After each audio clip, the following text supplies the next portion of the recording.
এই যে দেখো খাওয়াই দিচ্ছে বোনরে দাদা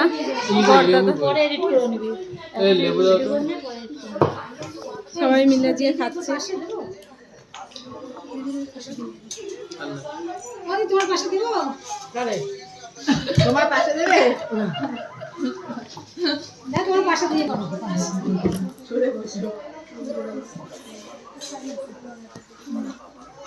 রিঞ্জি বাবার এই ভিডিওটা ফেসবুকে ছাড়বো। আমি কাউকে গান করতে আসবো, আসবে এটা থেকে একটু ডাল দেবো তো না, ডালটা এত সুন্দর হয়েছে অবশ্য।